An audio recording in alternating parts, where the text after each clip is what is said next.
Today I'm here with Roger Barton, author of Waiting for the Rains. And you have another one as well, don't you? Yes, my second book. Okay. We met at Books and Beverages, a library event in Harrogate, where you gave a talk about your experiences in Africa, which were the basis of these books. And so I invited you here today, and just to sort of discuss a little bit of that and share some of it with our audience, I guess. And so I guess if we could just start from the beginning and sort of what was the process and how did you actually get the position that you had in Africa? And to be honest, it was quite straightforward. And advertisement, like all things, sometimes come from very small beginnings. And I saw an advertisement in one of the local papers for a position in Malawi, in Africa, and it was for to be a training officer in their government printing office, and went through a very lengthy interview procedure. I have to say, this is my first encounter back there, so it's going back into the 70s here, and it was a lengthy process. They wanted to make sure this was a bit more before the days of mass travel, and they wanted to be ensured that you were going to stay a route. It took a long time to get you out there, and they wanted to make sure that you were going to be suitable and not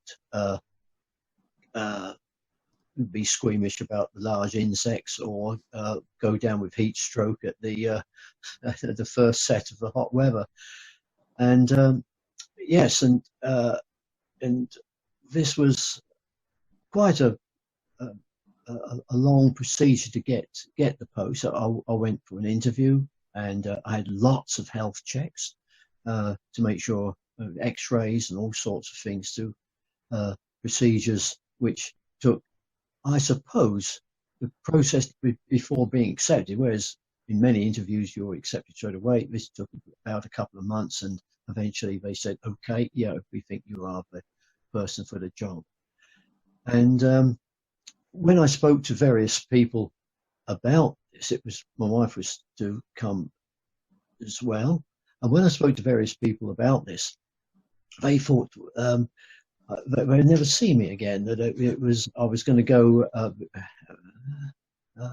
to get there, sort of going through rapids and on log rafts in order to get to some remote outpost in the jungle. And I had to say, well, it's not really quite so wild as what you imagine. There's a weekly flight, and that's how I get there. And we're quite sort of taken aback by this. In fact, when I looked up on applying for where Malawi was, and it's a very small country, it's landlocked, it's extremely poor, it's one of the poorest countries in Africa, and still is, and most people, including myself, had never really heard of it, and so it was, I suppose, quite a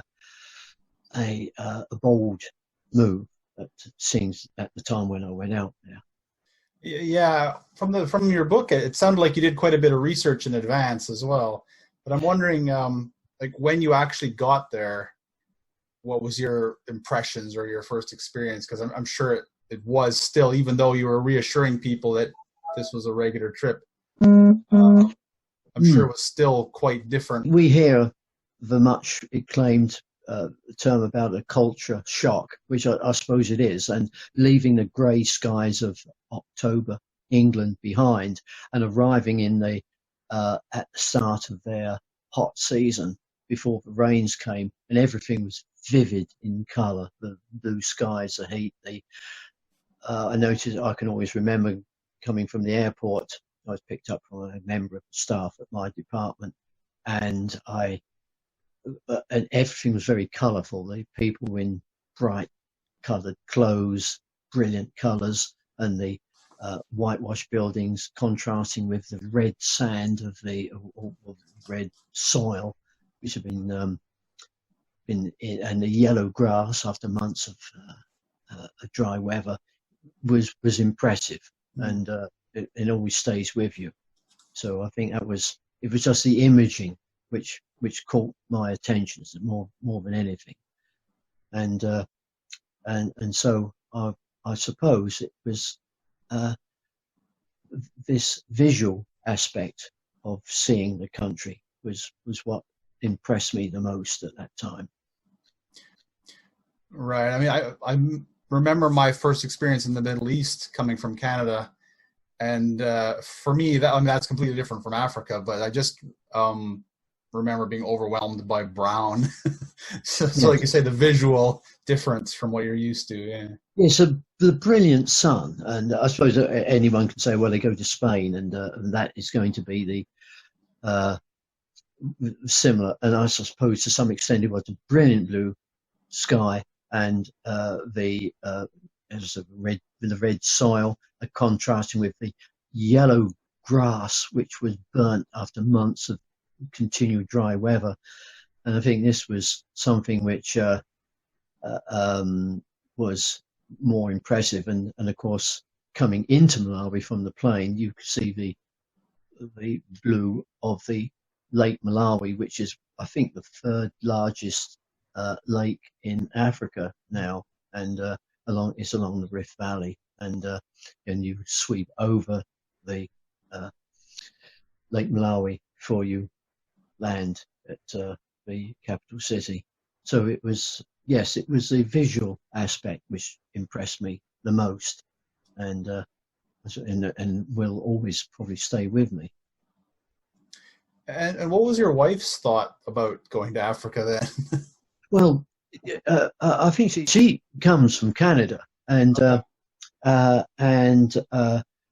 and is used to living in England. She came from Canada, living in England, and I think she was quite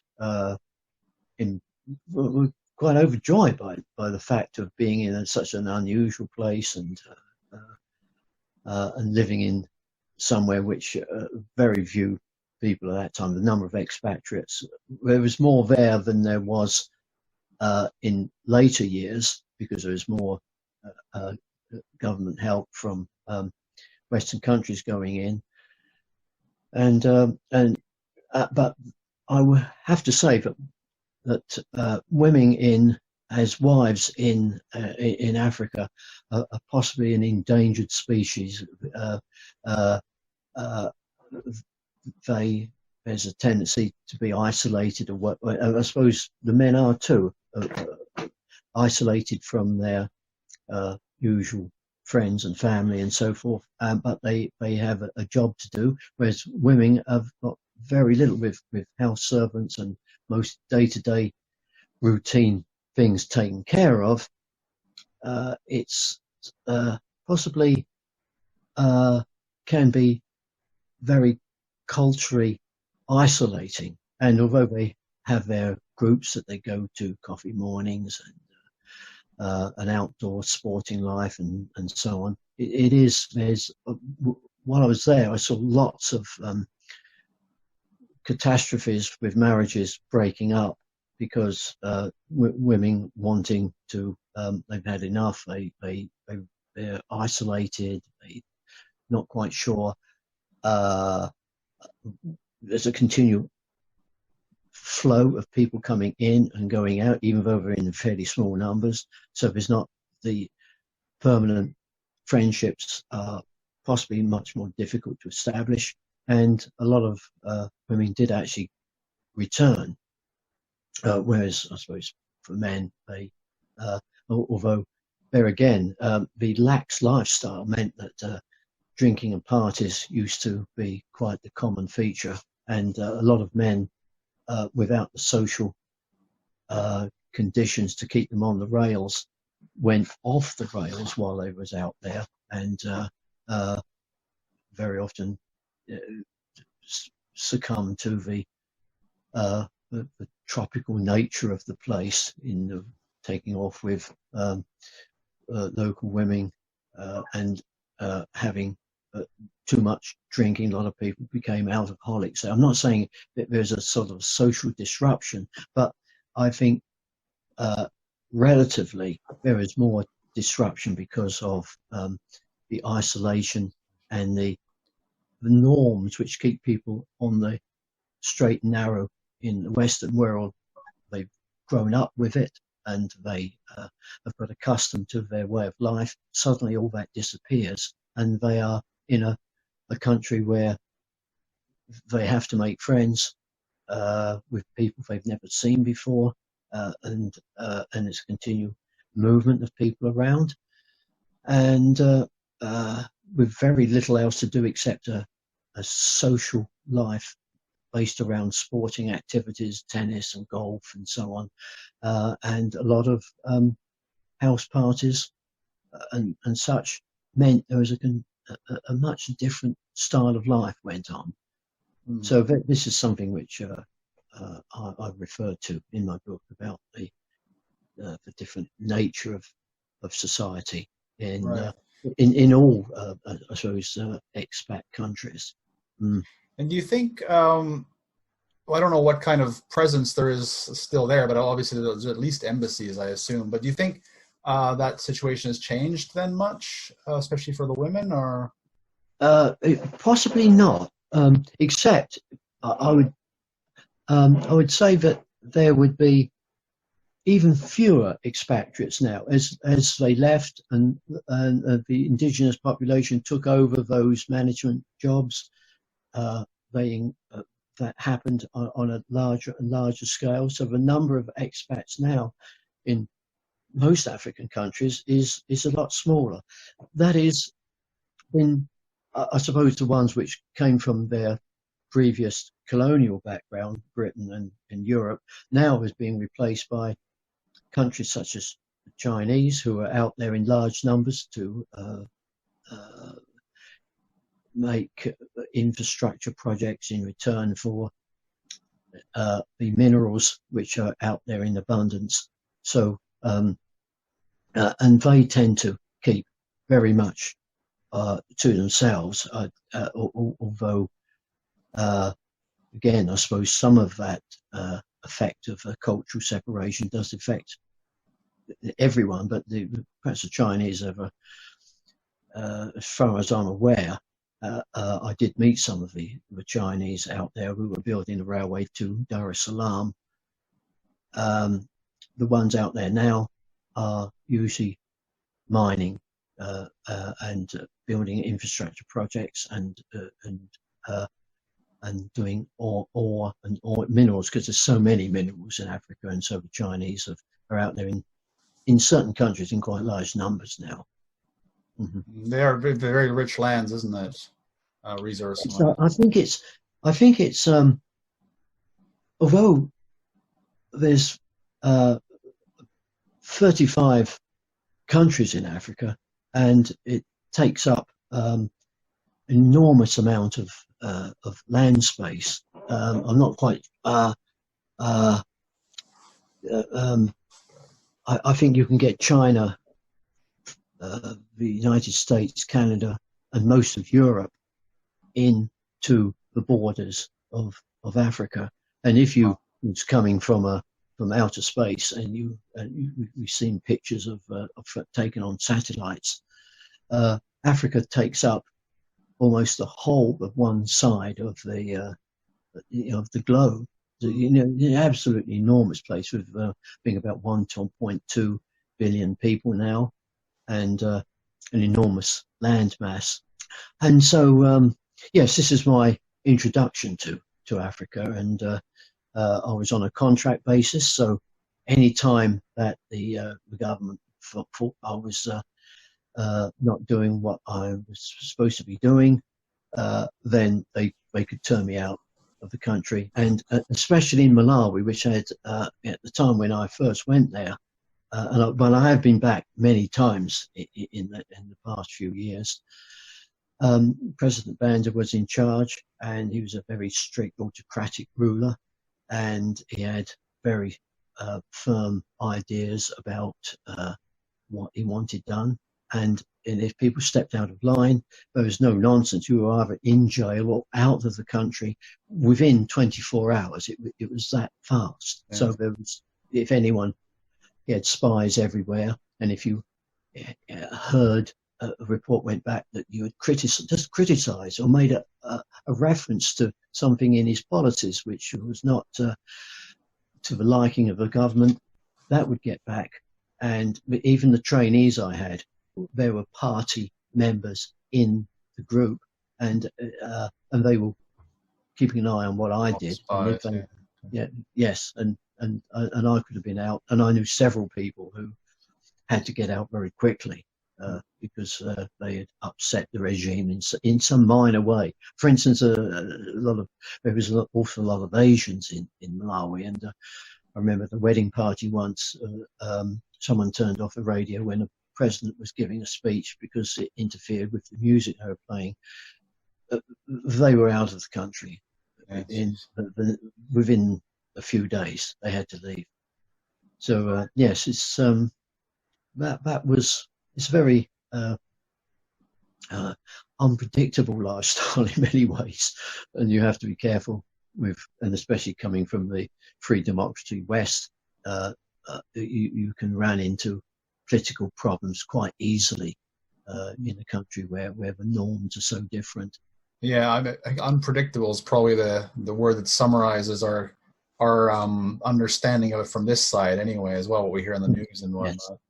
Has that changed a lot? Do you think? You were there in the 70s, so I mean. And also, I've been back on various occasions in the last a couple of years ago. In fact, I was back in Malawi for a month, and you've seen a lot of change then.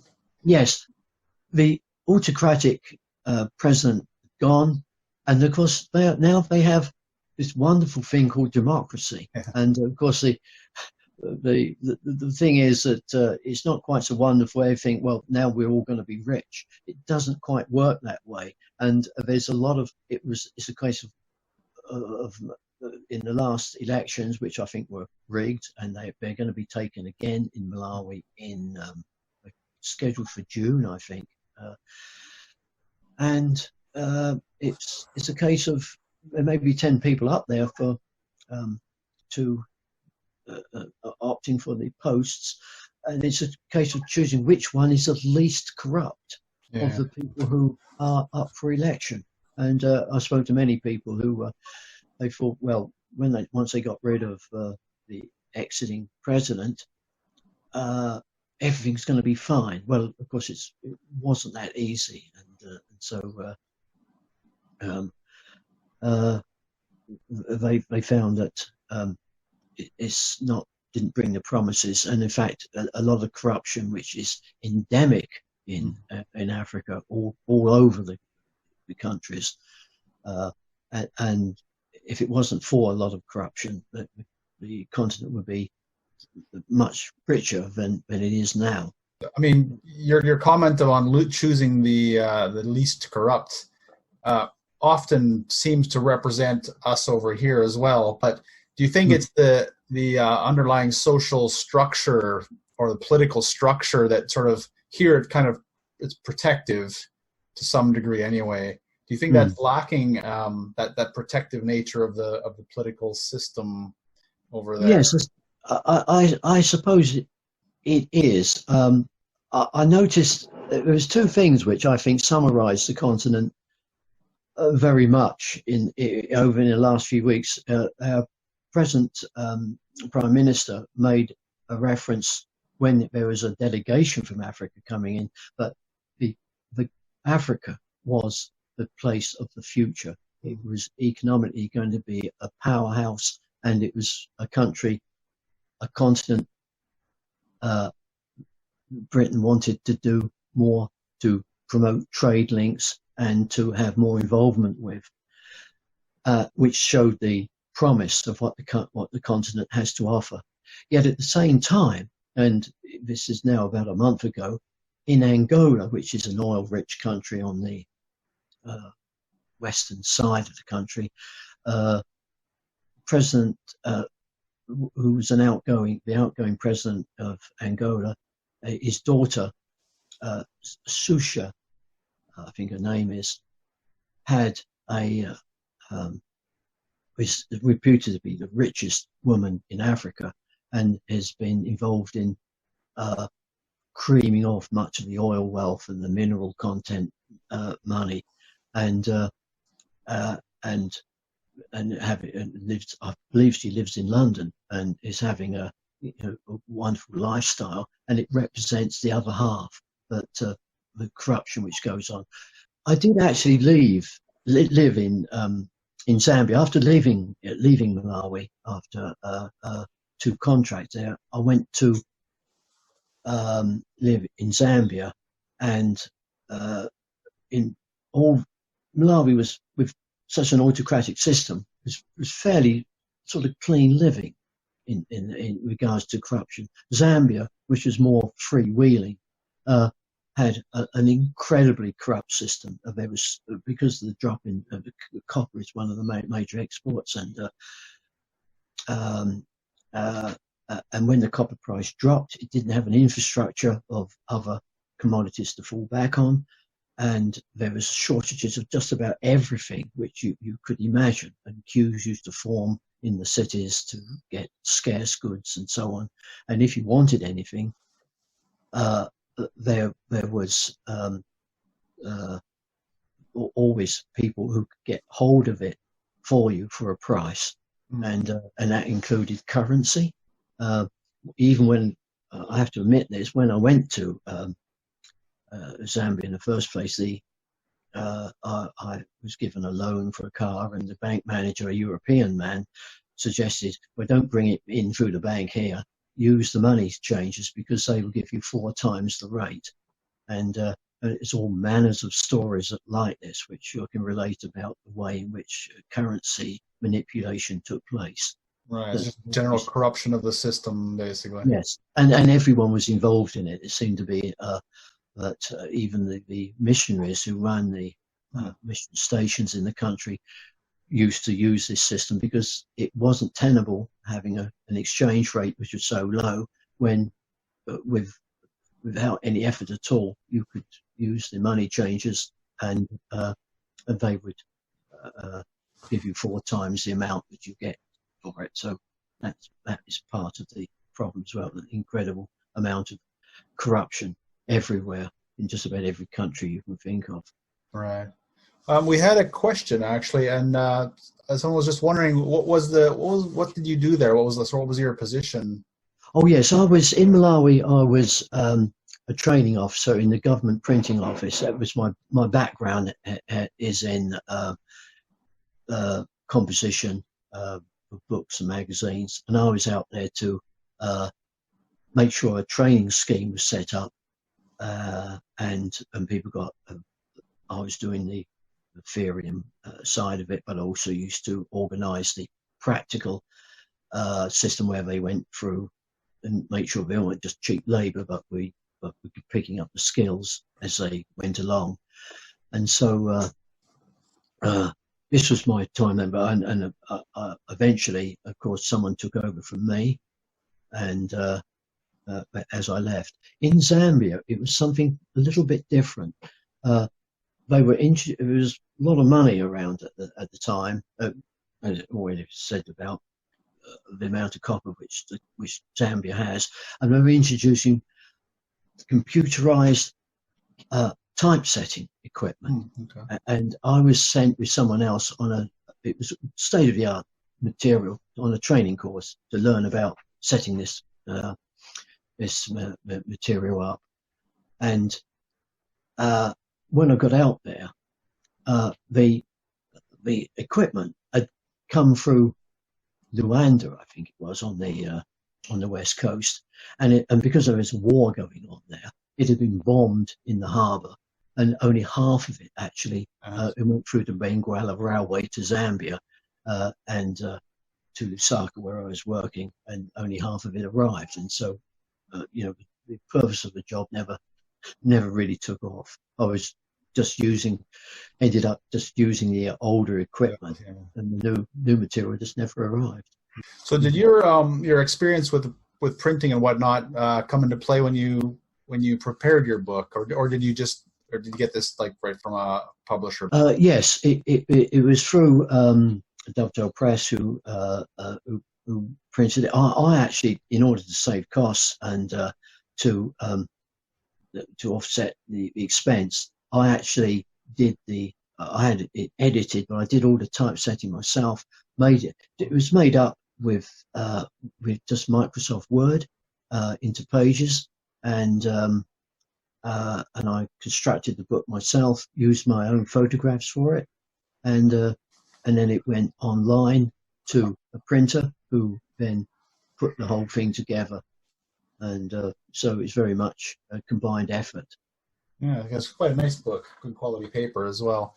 I wanted, you could cut down the cost of it quite a bit, but I figured, well, that's true, and I didn't want to have the price too high so no one bought it, because eventually it just reflects you. And if something looks cheap, then it's always going to look cheap. But if it's something which has got a quality feel to it, it's going to reflect on you, I think, a little bit that way. Right. And could you talk about a little bit about just sort of very briefly, because we had a question about to summarize your book, and as it would put, why should I buy this book, for example? Well, I think there's few expatriates relative to the local population. The population is vast, and the number of expatriates out there is very small. And I was able to travel a lot and go to places which the normal tourists don't go to. They usually go to game parks and to beach resorts. Yet I could travel, had the opportunity to travel by any means I wanted to, by local bus or by car when I had one there, and went to places that normally people don't go to. There's lake steamers and trains and all sorts, like you find everywhere else. But the experience of travelling by local transport is quite extraordinary, and the amount of time and effort it takes to take journeys into the interior means that most people actually don't get that far. And so therefore it gives, and foreign correspondents very often just get flown in for a war or for some particular political event, and then they get flown back out again. I'm not saying that doesn't give credence to what they go to report, but I was living there for more than 10 years and was able to sort of summarize and digest the things that I saw going on. So this is not so much about me, it's about what I saw happening in the country as a whole. And that's why I think it's important to what makes a book, I think, of some value. And also, I've divided it into chapters so that if you wanted to read about villages, it's a chapter on those, and transport would be another chapter, so that you could pick up without, not like a novel, you've got to start at page 1 and go through to page 150, whereas in my book you could read one chapter which would be complete in itself and choose, you could choose chapter 4 and then go to chapter 10, and there would be no sense of continuity. Get kind of whatever experience you want. Yes, book, yes, indeed so. And especially I think transport takes up a big chunk of one of the chapters, because it's so the experiences of going around by local bus, either in the cities or cross country, is quite I won't say daunting, but you'd have to be on a learning curve to be able to accept some of the things that just went on. Yeah, I can imagine. So crowded. The only way you get on them was maybe to come in through the windows. There'd be chickens and inside with stacks of maize, and you would be sitting alongside all the local villagers, and the buses would often break down. They get bogged down in the mud and so on, and then you have to get out and push them out. And so, but that's what you go to Africa for. You don't want. It's so organised in the Western world, and that's what you want to escape from. So, did you have the difficulty readjusting then, coming back? Yes, I think so. I think it's not so much that you take some of the country away with you, but you leave some of yourself there. And I've got many colleagues who I regularly correspond with by the marvels of the modern phone, and because obviously I understand the position they're in and the kind of life they lead, I can communicate much more easily. I think it's all very well reading about something in the newspapers and thinking this is good or this is terrible or whatever. When you understand the background to the way people live,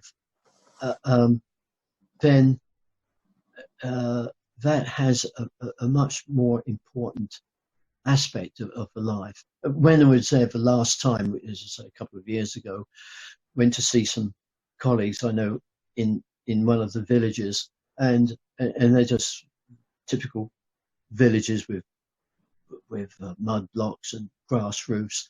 And so to make tea, it was not going to the cooker. There was no cooker, but a little fire in the village compound to brew the tea on. And maybe some people would find this very difficult and to adjust to, but I'd been in villages before and I knew what to expect, and there would be very little I'd be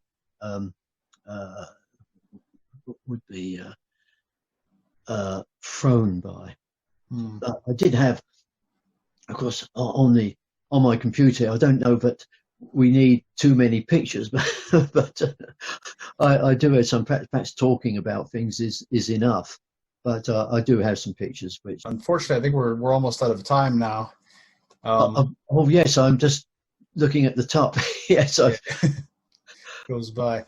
Yeah, I think we'll end it there. I think I've answered sort of gone through the questions already, but I would definitely like to chat again, especially you said you've been in travel through India as well, and I'd love to compare notes because my wife and I were in India about 15 years ago. And it was an interesting experience as well. Well, I think you could go on talking about Africa for a long time. It's a big world, isn't it? Yes, and you have an inexhaustible amount of material. I just one of the things I just very quickly was thinking about the traveling on the minibuses around Lusaka. They horrendous things too, and they do long distances as well, and the people get on crowded in these things which are desperately overloaded, and they very rarely come to a stop to pick up passengers. They've sort of hoovered in, and so that they can get to the destination quick enough to actually turn around and come back again. And when they break down, you often see these minibuses on the side of the road. They're jacked up on stones, and everything is stripped off to make the repair, and they rise phoenix-like from the remnants of where they were, just enough attention to make them serviceable again, and they roar off swaying as on broken springs and into a sort of into the traffic flow again to get that last dollar that the driver needs so much. So I think we'll have to end it there, but I want to give you one more chance to sort of plug your books, and if you have a website or anything like that, or where it can be found. Yes, they can. Waiting for the Rains is can be bought through Dovetail Press, and it's available on Amazon. The Incident at Barber's Ridge is a book about a conflict in Africa, which of course there seems to be one going on somewhere all over, someplace all over, and it's about what I saw in a conflict situation, and it is fiction, but it's based on fact. Well, thanks very much. Thanks again for joining us. Okay, nice speaking to you, Edwin. And you. Take care. Bye.